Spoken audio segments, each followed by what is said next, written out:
Okay, sound check. Can everyone hear me? Please raise your hands.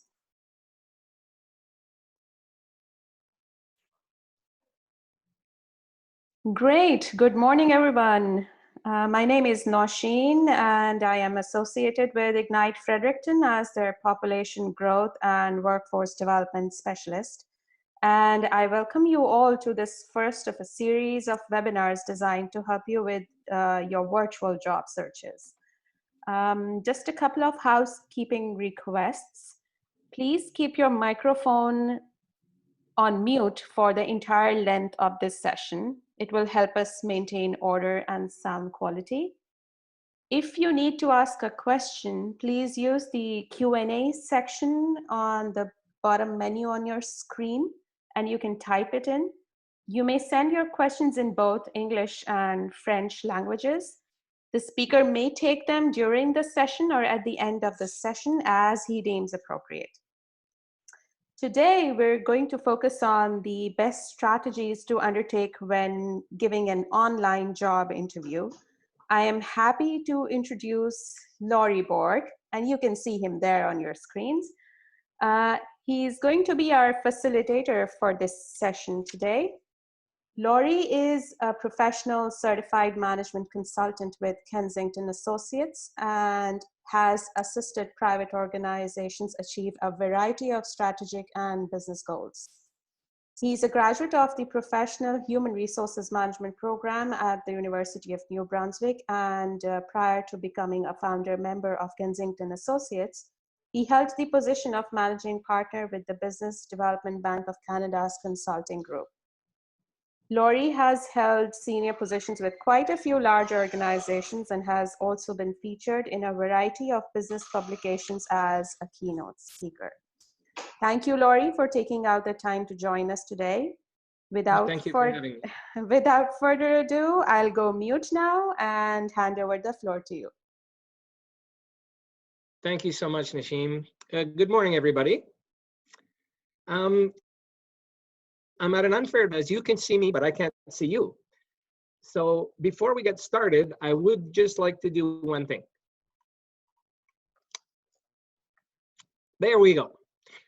First message of the day, when you're doing any kind of interviewing online, treat it as an interview that you're sitting in front of the person, and just the fact that you're seeing them electronically instead of seeing in person.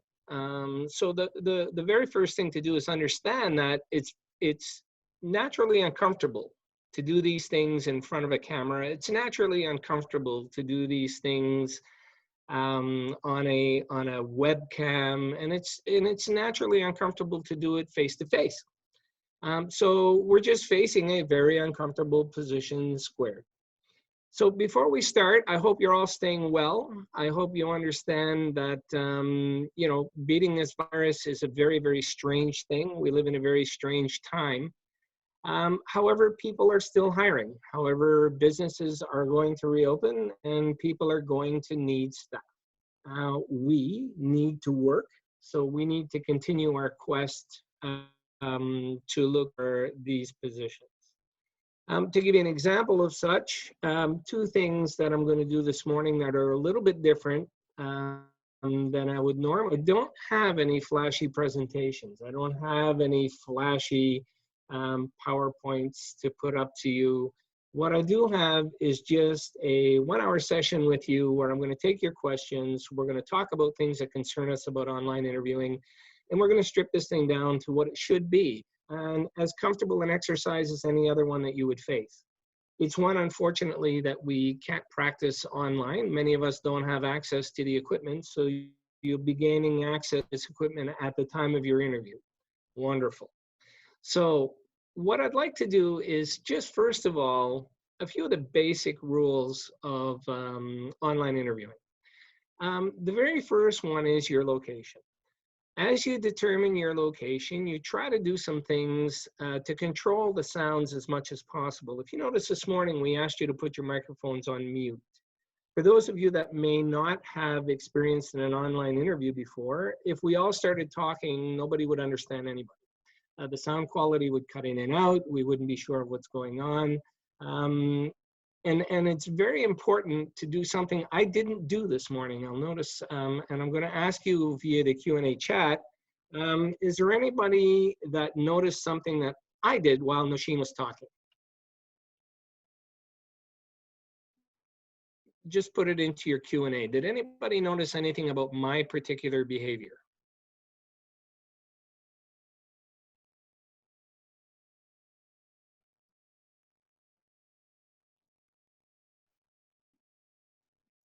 Turned your camera off and muted the mic. I like it. I like it. I like it. We could not see you when she was talking. Good. And I got another one that says, I assume it comes with a little practice. Yes, the one thing that I did do with Nosheen this morning, I cut her off. She was saying, thank you, Laurie, I appreciate you being here. And instead of me allowing her to finish, I said, thank you very much for having me. And did you notice that it made it a little bit awkward for the two of us? That's one of the things that's most difficult about online interviewing. In a person-to-person, people can read your expression, they could read your image, and you can start to understand and take those cues. Answer, now I can do my thing. In the online world, there is a slight, whether it's real time or not, pause. So it's very difficult for us in the online world to add those little intonations and to add those little answers.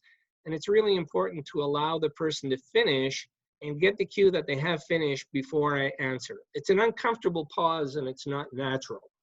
Has anybody experienced that in online before? Is there anybody here with online experience? Do you use Zoom? Do you communicate on FaceTime? Do you do any of these things? Yeah, and of course it's very awkward. I agree with you. It's not a natural to do. However, the greatest tool you have on online interviewing is you. You are natural. You are a person. You are the one giving this interview just by a very different approach than we're normally used to. We're used to doing something face-to-face where you come in. We joke about it a lot on online interviews. I am here today dressed up better than I have been over the last month. Actually took the time to shave. Actually took the time to get presentable as if this were a real interview.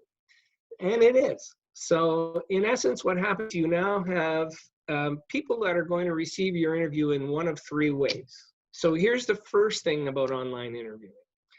People receive the information you're going to give them in one of three fashions.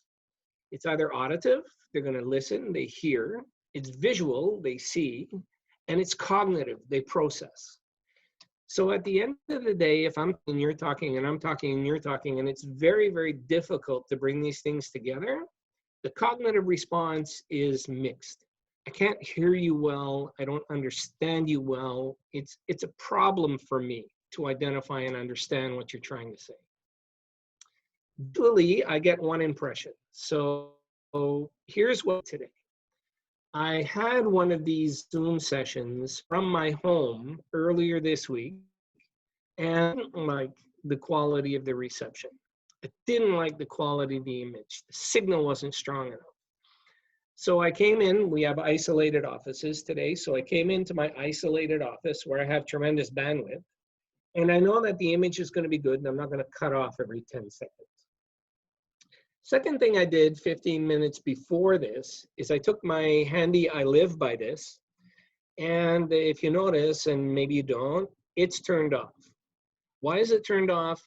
It would ping 1,000 times during this interview, and it would likely ring 4 times with useless people looking to give me useless information, but it would bother our time together. The other thing I did is my computer is located right next to my printer that every now and then decides to calibrate. So it would go on, make a lot of noise. All of this to say is I'm just trying to organize the space that I'm going to be in, and everything around me that could distract you in this process. I want to try to eliminate as much of that as I can. out of respect for you. Therefore, I'm asking you to do the same thing. When you go to your online interview, present the best image of yourself that you can. These cameras are wonky.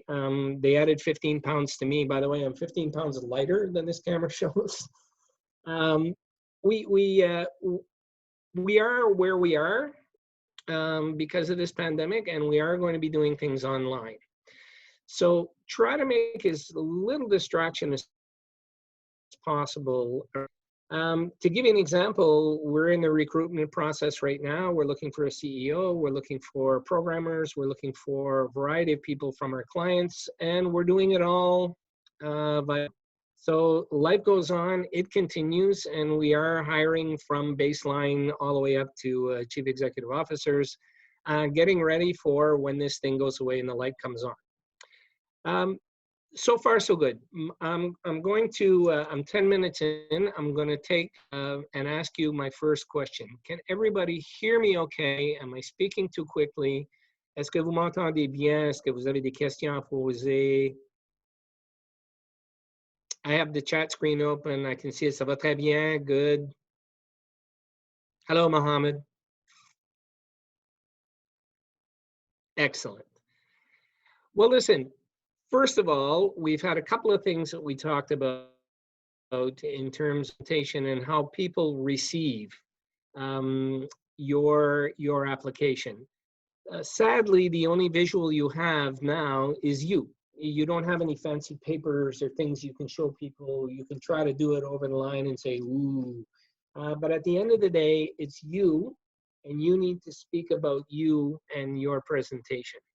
Is there any questions that anybody has at this point in the conversation regarding your surroundings, how people receive it, what you can do to better do your visual, auditive, or cognitive?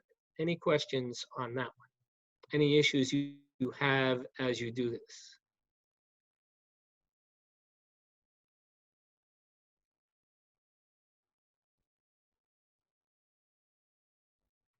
Robert, thank you. What type of background is best? If you look at mine, there are two slight things that are happening that I looked at controlling this morning, but it got too dark. Do you notice the light behind my head? You notice that one? It's not overpowering. However, I do have this window. If I open the shades on this window, my face is completely shaded by white. So it's important for you to see what you see on the screen is what they see on the screen. The next question that I have is I present myself in a head and shoulder shot, which is exactly right. Somebody was asking me, or they were saying, I have no office at home. Any kind of background, I don't think it's important that you have sort of a collegiate background or anything behind you, but anything that's not extremely bright or white, it will send off reflection and it will be hard to get the expression on your face. One of the things that's happening now is, can you see the expression on my face when I smile? Can you see these things? They become important for you. So whatever background you pick, make sure that it doesn't overpower you. Is that fair?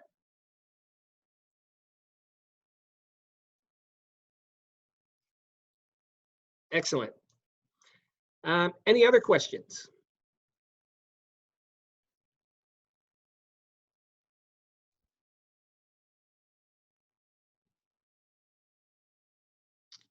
Okay, so now I have a question for you. If I were interviewing you today, how would the interview look? I can't see you. I don't know, Nasheen, if we can do that. I don't know if I can get anybody on screen or look at anybody or do anything like that. I'm not sure. Can I do that? Let me try. I'll just find out. Okay.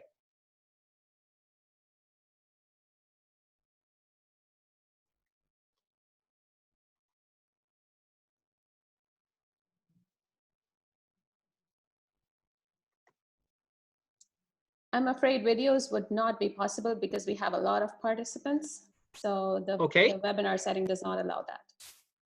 Okay. So I have one here from Barb. I researched online webinars and found information indicating to look at the camera, not the person, to ensure. That's a good point. If I'm looking at you right now, this is what you see. So when I'm speaking to you, you would see that I'm speaking to you. When I look at myself in the camera, as I would be looking to somebody else, do you see that I'm off-centered from you? Can you see that? So the tendency is going to be not to look at the person in the image, but to look at the little dot right in front of you on your camera and speak to that person. The challenge is, I want to see you. I want to do this.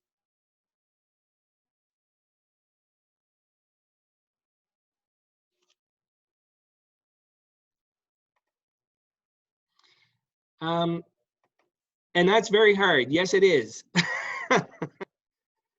um,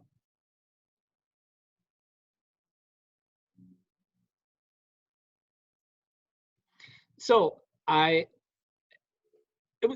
yeah, you want to be able to read the cues on the other person, right? So as I'm doing this, somebody asked, can I sneak a look at my notes? My question is, or my answer to that is, sure, briefly, but don't read from script. The important thing about an interview is they really want to know about you. So to be very fair and honest, I'm going to tell you what we would do with your interview, whether it's in person or on camera. We would be using subjective forms. So here's what that means. You supply me with a resume from a position that I'm looking to hire from, and you've pretty much memorized it. You've got all of the things down so that when I ask you a cue on a certain piece of background information, you're going to pretty much be able to rattle it off. Now I'm going to get into some subjective stuff, and I'm going to say, tell me about a time when this happened to you and what you did about it. That's not in your resume. That's not something you can look down at notes on. And when that happens to you, part of the reason people are asking you that is they want to look at your visual reaction. Because psychologists tell us there are 3 things that are going to happen when I ask you a subjective question like that. And the 3 things are as follows. You're going to look at me or the camera, and you're going to pause, then you're going to answer. Or you may look up and away, and then you'll answer. Or you may look down and away, and then you'll answer. And what psychologists are telling us is this.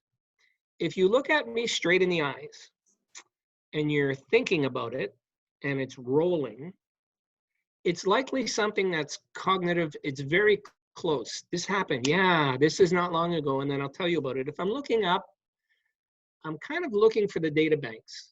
It's familiar, I remember it, and then I'll start to answer this for you. And if I look down, the chances are pretty good I'm going, oh, please save me in my notes, or please save me somehow else, because I really don't know how to answer this person.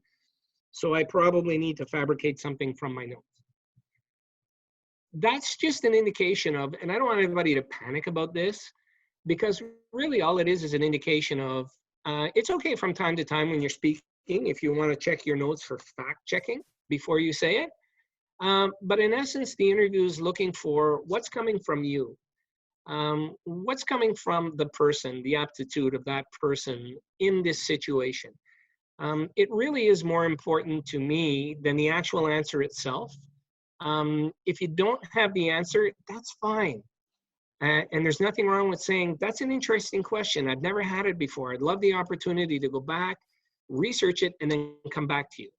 9 times out of 10, they'll say yes, or they'll just say, no, it's okay. It's not important. We'll move on. Is that fair? Any questions on that one?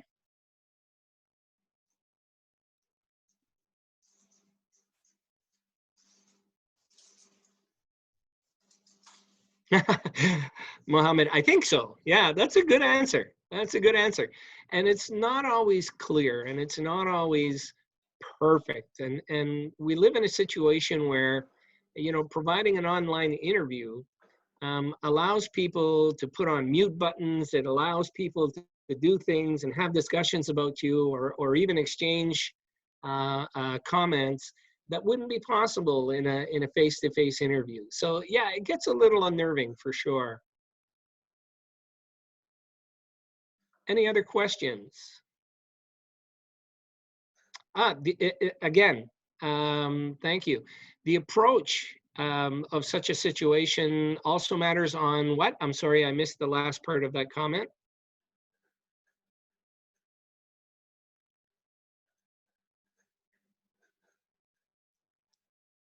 Permanent eye contact. It's tough. It's tough. Permanent eye contact is something that's crucially important as long as it doesn't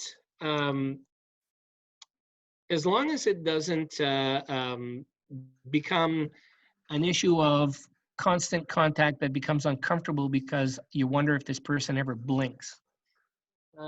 Constant eye contact is something that's important, but don't be afraid for a brief second to break away. It's human nature not to study people, but permanent eye contact is important when you're answering. Answer to the camera, because that means you're answering to the person. There was a note from Brenda Moore that says if this were a federal government interview, the question absolutely should be responded to. Each question has a point value, and that's absolutely correct. Having been in the federal environment for a number of years with the Department of Fisheries and Oceans, and on hiring panels and boards for hiring from there, I want to thank Brenda for that because she is absolutely correct. However, a wrong answer is a negative value. So if, for instance, I should know that question, I should know that question. If I don't know it and I'm looking for an answer that could be completely wrong, my advice would be to then go back and say, I'd like to research it and get back to you if I could. I believe that it has to deal with this, and then move on, because every question does deserve an answer. If that's the case, though, you are normally prepped with information ahead of time. Does that make sense, Brenda, or am I off course here?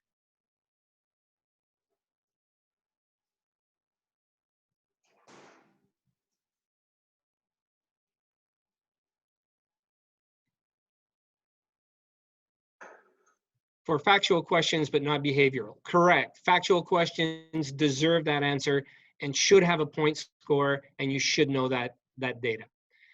Do you have any suggestions on how to dress for the online interview? Yes, absolutely.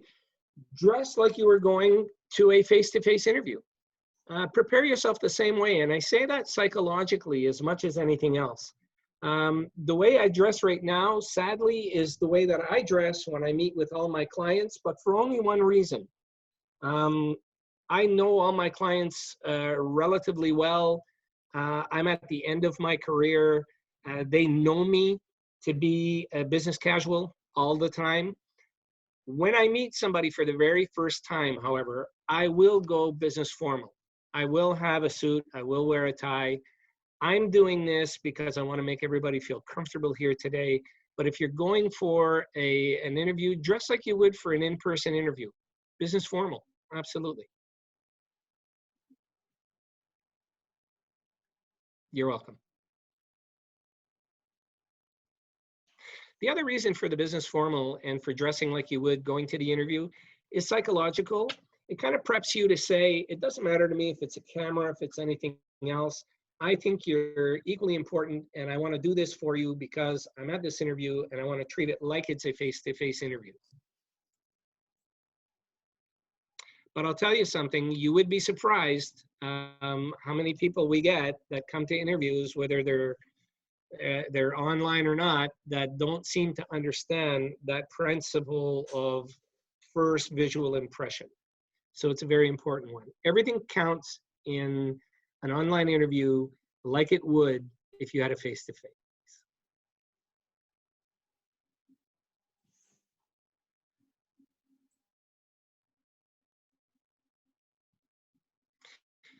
So next point, how do I prepare for this interview? How do I know if I'm ready to go into this interview? Well, the first thing that you would ask yourself is, have I done any research? Has anybody here gone online and checked me out at all from the time that you saw who the facilitator would be, or you got the notice from Ignite? How many people researched Laurie, Kensington, Good for you, Robert. First of all, the onus of research is on you. So when the job posting comes out, and good for you, Salah, when the job posting comes out and you're aware of the position, it's now up to you to do all of the research that you possibly can into this position. In the federal government, oftentimes there are packages that are prepared that will allow you to get ready for this interview so that you can know some of this factual information. Anything that you can get to give you an advantage is really yours to do. So you get ready for the interview, you prepare for it. And in our experience, none of this is totalitarian, by the way. Whatever I'm telling you is an absolute. Whatever anybody else does isn't an absolute. You can only do it to the best of your possible abilities, and then factors will come into play. So in getting prepared for this and becoming as ready as you can for this, it's very interesting for me to have a few questions of my own that I have prepared for the board, because they will likely ask you that at some point at the end of the interview. Do you have any questions prepared for us? And sometimes it's really interesting to find elements or aspects of the position that aren't necessarily published or that aren't necessarily there, but could be. For instance, is this position transferable? Is there potential for transfer? Is this the kind of position that would be required after a year or two to move? These are all just things. Sometimes they're indicated, sometimes they are not. The very worst question you can ask going into any interview is how much it pays or what the holidays are or what the rest of this thing is. It will come as a result.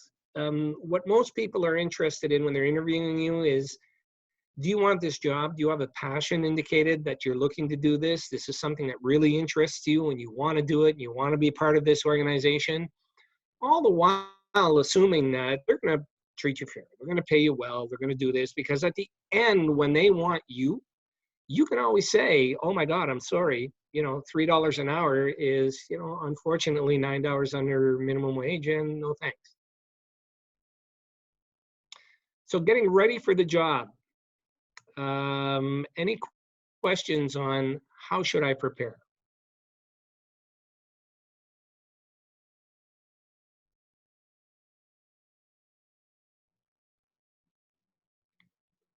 One of the tools and instruments that you have are online. There's a very comfortable saying among people, just Google it. And a lot of times you can. The danger of that is you get involved in a mess of information, and it becomes imperative to weed out some of the stuff that's over information, overkill, not from the appropriate source. And the best place to find that information is on the client's website, not ones that say use your client's name, and then if you look at the URL, which is the indicator at the bottom of what you need to click on to get there, it has nothing to do with the client itself. It's an ad site trying to sell you things and do things. Try to find the actual website to the appropriate people, and or every now and then there's interview conferences. You can go online, ask questions like you're asking right now. You can go online and research things like you're researching right now. For those people who did research on Kensington and myself, did you go to our website?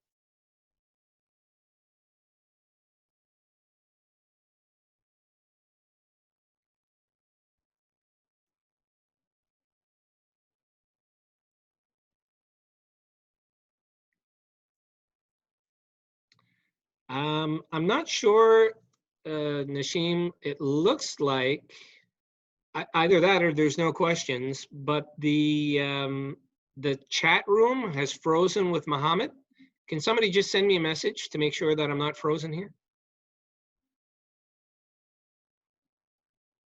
Oh, hi, cool. Thank you very much. So, okay, yes, it's okay. Good. You've heard me chat now for half an hour. I would like to hear, I find a good question. Oh, I'm sorry. Somebody just indicated here, I wonder if there'd be any instances where online might be more comfortable than personal? Absolutely. I am much more comfortable doing this here today than I would be in person with you. At Kensington Associates, I'm the guy a lot of the training, and I'm the guy that's in front of hundreds of people at a time, and I get a pit in my stomach every time before I go on. The big thing about going on and doing training with any group, as much as it was this morning, I had a small, was, am I going to bomb? Are people going to say this sucks? Are people that are coming to this say, I'm not happy, I'm not satisfied with it? In life, a couple of things are going to happen to you every time. There's going to be somebody who's going to say this sucks. There will be somebody from this morning's session of the 30 to 40 participants that we're having that will hang up and say, the bald guy's an idiot. It will happen all the time. The key and the cue is that the most people got something out of it, that the majority of those are the ones I'm speaking to. In your interview, the reason this becomes a little more comfortable is because you don't have that nerve-wracking thing of they can see every movement that I have. Right now, can you tell that my foot is shaking? It is. So it can be a more comfortable platform than online interviewing for some.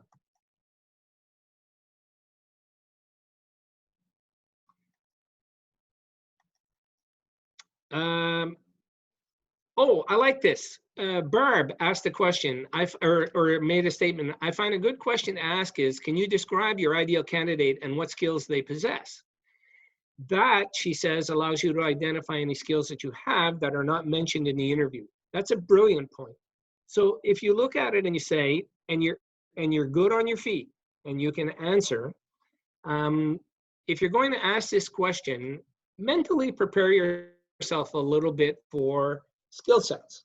And if they mention a bunch of skill sets that are outside of the ones that you've indicated on your resume, how can you then provide them a verbal indication of how some of those skill sets apply to you? That's a brilliant one. I like that one. Thank you, Barb. Question, Salah. Relax in interviews. That's brilliant. That's an awesome question. I'm going to relate it back to human nature. It's human nature to be anxious about something we want. It's human nature to be uncomfortable about something we want. And I think it's the body's way of saying, don't mess this up, idiot. You know, this is important to us. We need this. So I think it's human nature and it's natural for us to be uncomfortable in an interview. And it's our own way of saying, you know, pay attention to this and make sure it's okay. So a little bit of anxiety and a little bit of nervousness, I think, is good. It keeps you focused. It keeps you alert. It's your body's way of saying, don't forget, this is important. Where it gets overwhelming is when it takes over. I always akin this to something called intellect and emotion. What I try to do in the training process, what I'm trying to do here with you today, is allow the intellect side, the things that I'm thinking about, the thought process, the information and the data, to overtake my nervousness of, geez, I want to make sure that they get this, and I want to make sure they understand it, and I want to make sure that they're good with it, and I want to try as much as possible so that one last person at the end doesn't say, this sucked. That, however, shouldn't overtake the information I'm trying to transmit to you. So as much as it's our nature to be nervous, it can serve a little bit of purpose. There's also a statement here saying when we go to an interview, it's the interviewer's responsibility to create a comfortable environment so that the best can come from both sides. I agree with that, which is why I hope in this exchange this morning, you're comfortable. I hope that there's nothing that I'm doing to put you in a very uncomfortable position. Because it's true, Robert. If you have a professional interviewer, it's their responsibility to create the environment that will give the best two ways. So give them the credit that they're doing that as you go into the interview, and put yourself at ease as well. There's another comment here about behavioral questions being difficult. It's hard to think of something that's happened in past employments on the spot. Is there a way to prepare for this? You know, it's tough because behavioral questions are just going to ask you about things relate to anything that comes to mind for you. And think for a minute about what's the best response I can give to that behavioral question.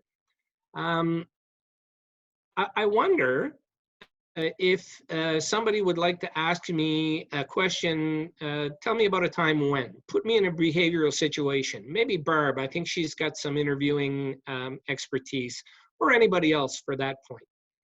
What would be a behavioral question that you would ask me that I would have to on the spot think about? And that might be a good way to do this. Because I'm not prepared for any behavioral question with you right now. I'm just asking you to shoot me one. And it normally begins with, tell me about a time.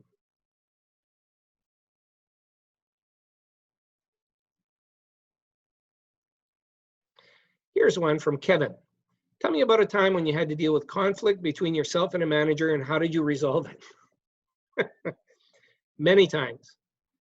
Conflictual situations arise in the workforce all the time. In the best of relationships, you're going to arrive at times when you have conflict.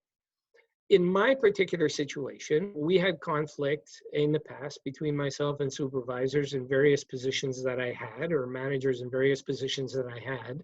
And depending on the accountability role, and I understand this, manager has the final decision.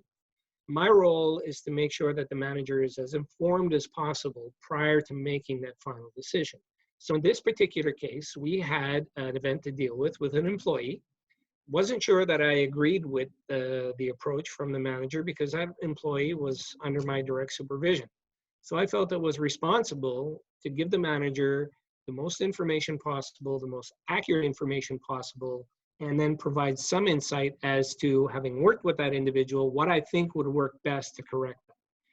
In two cases, one case we came to a resolve together that we were both happy with. In another case, I wasn't able to get it across, and we had to deal with the manager's recommendation. My role from that point forward, after I leave the office, is one of two things: support the manager in their decision, or leave. Because once you leave the manager's office, your role is to support that decision, and that's what we did, and that's what it was. Tell me a time when you faced an angry customer and how you managed the situation. One of the things that I used to own was a home hardware in Woodstock with some partners. So I was rarely there. So this customer came in shortly after we bought it with an understanding that we would honor past vouchers or certificates that they had. And we said, yeah, sure, we will. So Jill, our manager at the time, was ringing it in, and the electronics said that she had a $10 gift certificate. She claimed she had a $100 gift certificate, and was starting to get very irate with Jill about the fact that we wouldn't accept her $100 gift certificate. So she left the store, upset, went home, went on Facebook, gave this whole rant about how bad we were. And so Jill called me immediately, showed me the rant, and said, listen, you need to reach out to this woman, which I did. And I said, look, I'm coming up to the store tomorrow. Can you come in? Is it possible for us to meet? She said, brilliant, I'll be there. And I said, if you can, find your certificate, come in, and it would be brilliant. So she did come in a little bit calmer, and we started talking. And I asked her, in fact, if she was treated well at the store. And she said, well, it really wasn't the people here. It's the fact you didn't honor it. And I said, well, geez, you know, could you show me your certificate? And so here it was. She took it out and slammed it on the desk. And lo and behold, sure enough, it was worth $10. Her face dropped to the floor. She almost had a heart attack. Her $100 gift certificate was with another store. This one actually was 10. Our system was actually correct.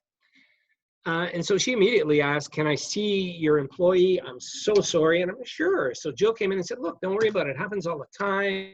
And we would like to, you know, help you based on this. So what, you know, call it even. We'll give you a $25 gift certificate because, you know, it was a mix up. We had just opened. Absolutely not. She wouldn't hear of it. She went home, wrote this big dissertation on Facebook about great of people we were. And oh my God, how much she apologized. it's just really giving everybody the benefit of the doubt. And when you do find that, you know, people change and come over to your side, be humble about it. You know, and everybody has an opportunity to make mistakes. And that's life. That's what we did about a customer that had a hard time. Can I advise on how to find a job? Yeah, she apologized. I'm sorry. East Coast people are so nice. That would never happen in Toronto.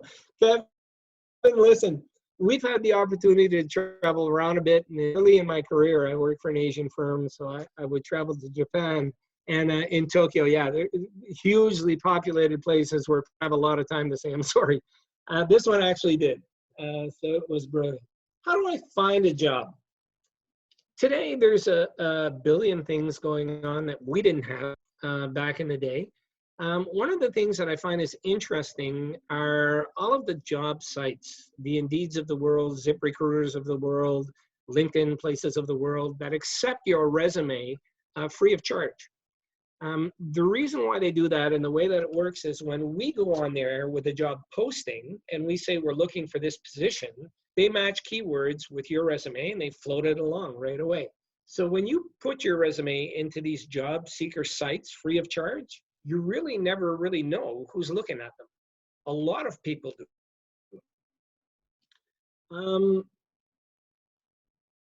Sometimes people have the right skills to do the work, but she or he may not have had good interview skills or strategies. Yeah, listen, I'm very, very hard on managers. I'm not so hard on staff. I'm really hard on managers because if you pick somebody to represent your organization like we did when we picked Jill to represent us in Woodstock, Jill could have easily lost it with this lady because she was very abrasive at the store and then absolutely unreasonable on Facebook. So Jill could have lost it and fired back, but no, she kept her calm through the whole thing, did the right thing, called the owners. We went down. When the lady apologized to her, she said, look, no need, everybody makes mistakes, la, la, la. If we, my suggestion, my practical suggestion is, if we as managers choose people who do not have the skill sets to do the work, we're wrong. Not the employee, not the person that lost their cool because somebody was yelling at them. We should have known ahead of time, this is not the right person to put in those positions. So the next thing is, could you give me an example of a goal you didn't meet and how you handled it? Retirement at 50? That was one of my goals. I want to retire at 50 years old, blah, blah, blah. I didn't mean it. How did I address it? Gracefully. How did I address some of the goals that I have going through life and through business and through all of the rest? Gracefully. What life will teach you as you move forward, and I have no idea where you are in your career path, but in the early stages of your career path, everything is critical. Everything is important. Everything counts. Starting, I'm building a life, I'm building a home, I'm building a family. Everything is expensive. I need to work, I need to do things. In your career, things are under control, everything is great, I need to plan for retirement, I need a good retirement, oh my God, it costs so much to any retirement. In your retirement days, leading right up to retirement, do I have enough? Do I have my health? Am I going to be healthy? So each day presents issues, problems, goals, things that you're going to need to do. And then to John Lennon's credit from the Beatles, life is something that gets in the way as you're making plans. So understand this, there are goals in life, there are goals in your career, there are goals in your job that you won't achieve. Handle them gracefully, try to learn from them, and build on it for the next time you miss your goal. But don't ever stop putting them there, don't ever stop stretching them, don't ever stop believing in yourself that you can attain them, because for every one you notice you're gonna miss, holy crap, you're gonna achieve a whole bunch. How do I prepare for a new interview? How do I prepare for a new interview with no previous experience? I'm not sure I know the STAR method, Barb. I can give you my advice, and maybe what you could do is reach out to the participants, and you could advise them on that. What we do, or what I would, an interview on a new career with no previous experience. There are people that are going to be out there that are hiring for attitude and not for aptitude. There are people that look for people that are technically very strong, but show absolutely the wrong aptitudes for the job. I can train people in certain areas. What I can't train is desire. What I can't train is personality. What I can't train is transparency. Those are things that are hard to train. So I'm looking for somebody during those interviews that I think that I will be able to connect with.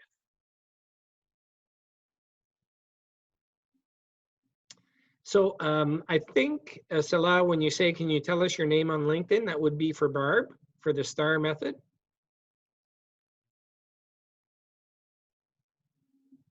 Just making sure that everybody gets the right information.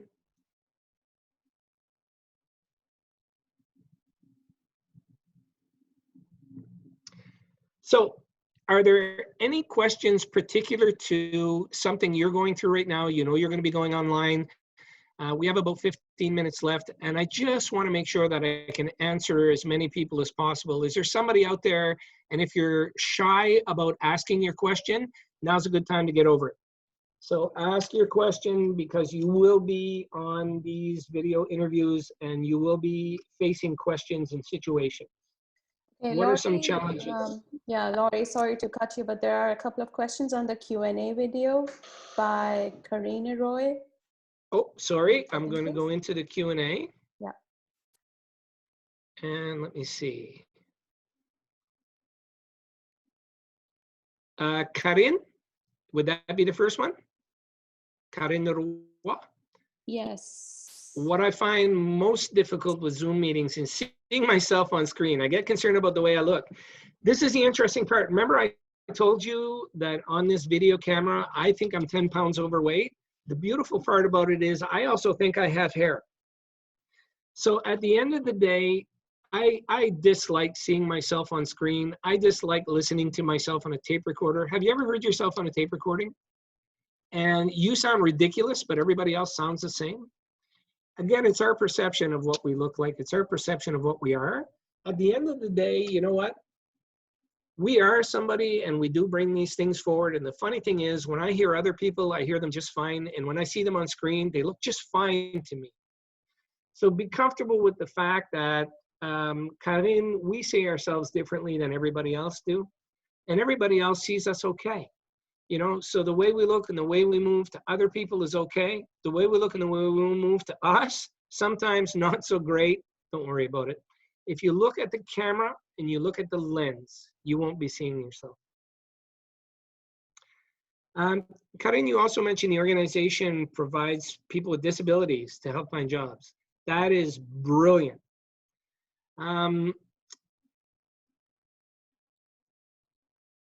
Online, it's a good point. To Karin's question, online, they wouldn't know that a person has a disability. Should that person tell the employer about the disability? Absolutely. In a positive format. I don't think it's a barrier for me. I don't think it'll be a barrier for you. There may be some challenges with it. There may be some things we need to overcome. But listen, at the end of the day, if I'm the right candidate for the job, a disability shouldn't get in the way of that. Good employers will understand that.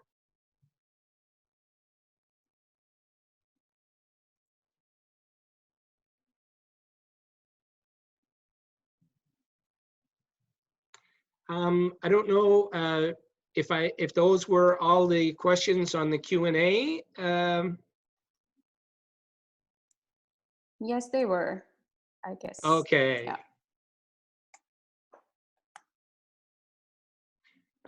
Back to the chat.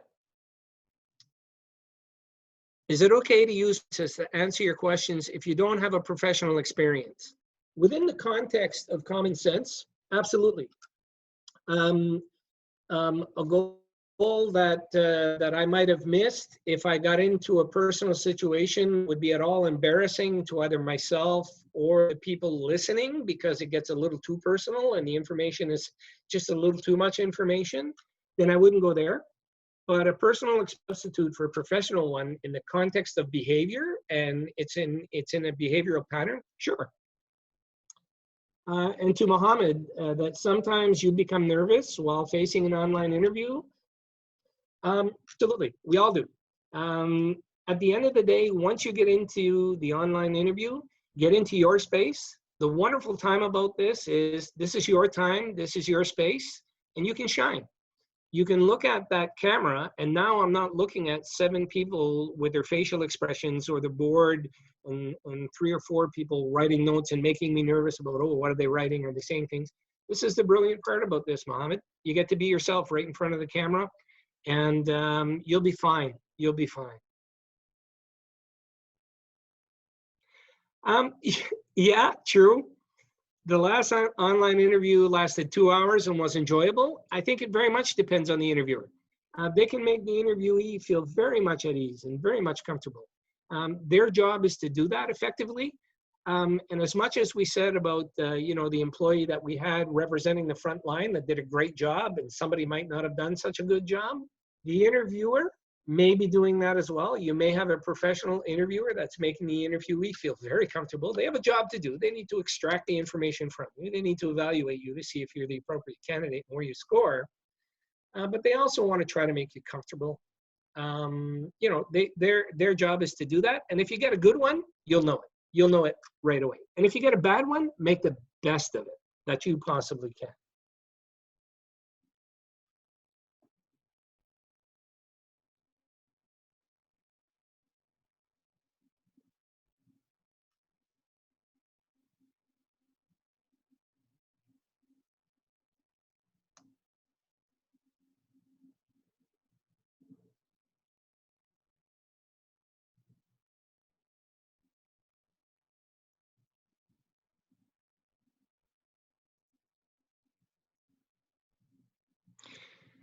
John has a question. Did we just, the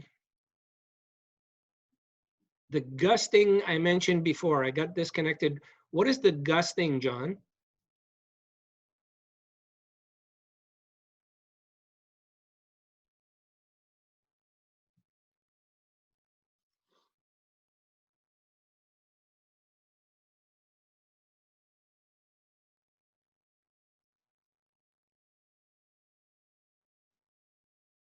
Ah, yes, yes, the proverbial.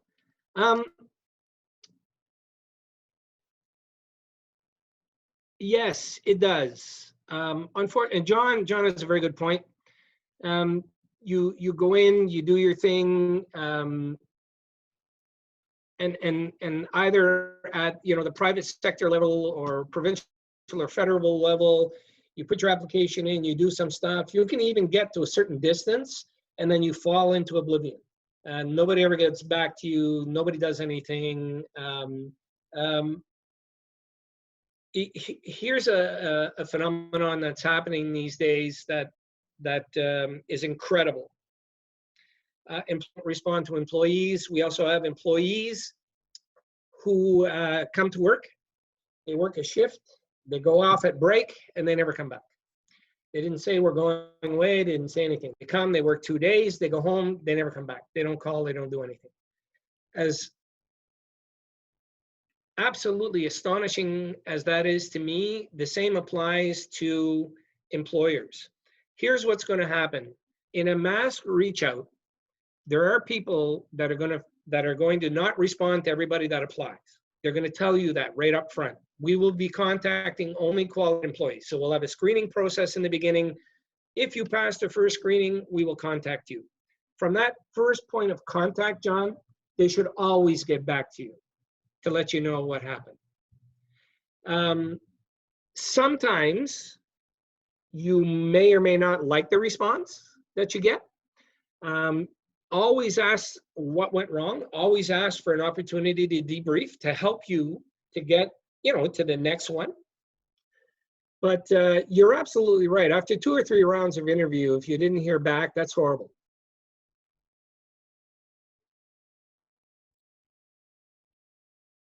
Now, here's 2 things. In the debriefs, um, or a platitude. In the debriefs, understand that you will rarely get a chance to talk to the people that did the evaluation. You get a chance to talk to the person that's representing the organization. But they will give you, or they should give you the reasons, you know, where you scored, what was happening with you, what the good and the bad was. Two things to consider for people that you reach out to and don't do that. How are they going to treat you once you're an employee? So at the end of the day, what happens is it may be a good sign that, I don't know, there may be a better employer out there for me. If they're going to bring me through two or three rounds of interviews, give me no debrief, not even a platitude, maybe somebody's looking out for you, and that shouldn't be the place that you would work, because it doesn't sound to me like effective employer attitudes.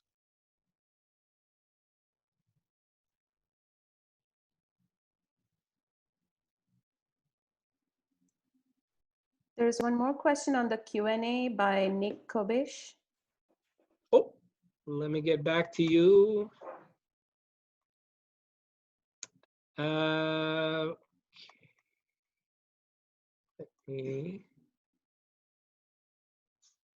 Nick Kobish, is it a good idea to make jokes during the interview?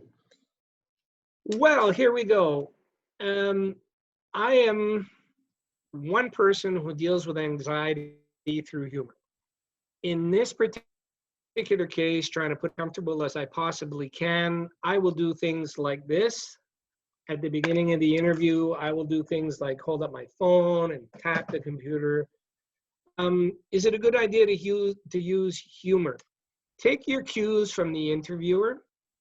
If the interviewer shows a relaxed poise, a relaxed nature, venture a little bit into that side of it. If they don't show that relaxed nature, you can be yourself. I'm not saying don't be yourself. And if being yourself is using a little bit of humor, try to temper it. But some people beware of the trap that they try to make you so comfortable that you get out of line, because they want to see if you're going to do that in the job. So as long as you stay in line and the humor is within the context of the interview, then sure, a little humor now and then is a good indicator of personality. But again, tempered and within the context of the interview.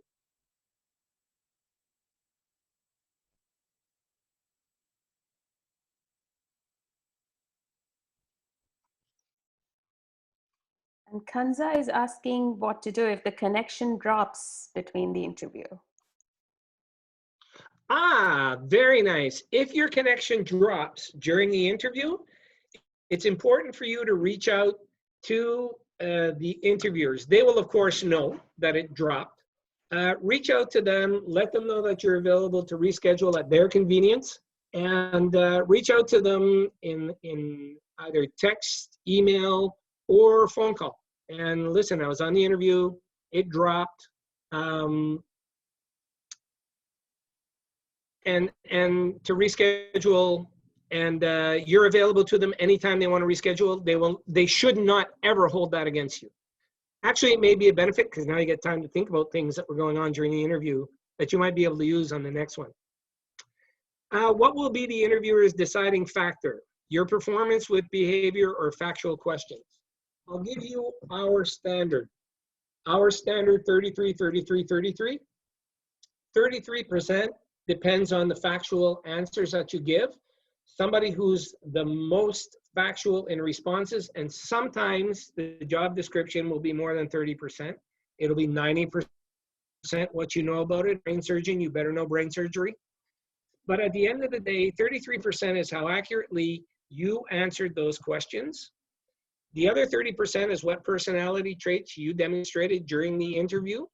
And the other one is my perception of how I captured all of those things as an interviewer, because I'm going to capture things differently than. The idea behind this is to just understand that some people capture visual, some are auditive, and some are cognitive. They analyze detail. If you provide the three, if you pay attention to your visual cues, if you speak clearly, if you answer the questions clearly, ramble on too much, and you allow a break every now and then for the people to process the information. The deciding factor will be a combination of things. Those questions and the factual questions are important. The situational questions are important. Your behavior during the interview is important. And I think it all comes full circle to a total point score of all of those things.